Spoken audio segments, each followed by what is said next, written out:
But the other lesson I learned, which was wonderful about the NFL, was people, the characters in the locker room.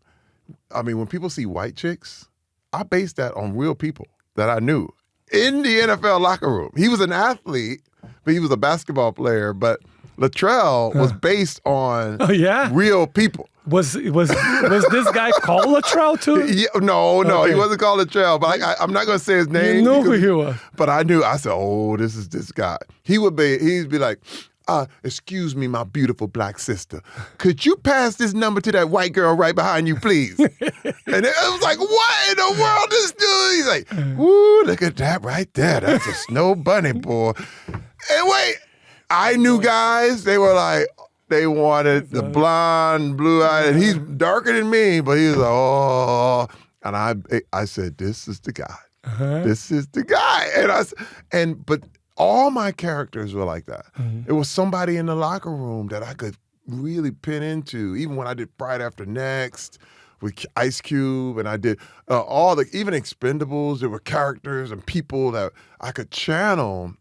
And it taught me how to act because it's so full of personality. Yeah, it's like 90 people in every team. Dude, that's what I'm saying. It's just all these, you had just preachers, you had killers, we had gangsters, we had and everything in between.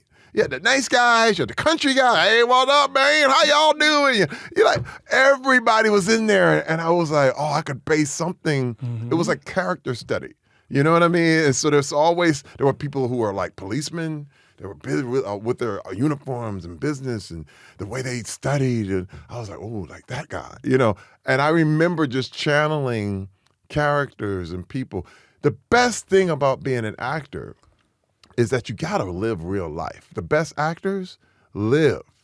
Like Sam Jackson had a whole life before he started acting. You know what I mean? And by living, you get to see, and you get to pull on that.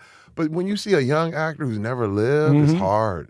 After a while, they kind of run out of people. They get insane. Yeah. They don't have a life. They don't. You didn't see what you see. They never got frustrated with football, with family, or anything like that. They were born in that environment, and that's a lot. Listen, early success is a terrible teacher.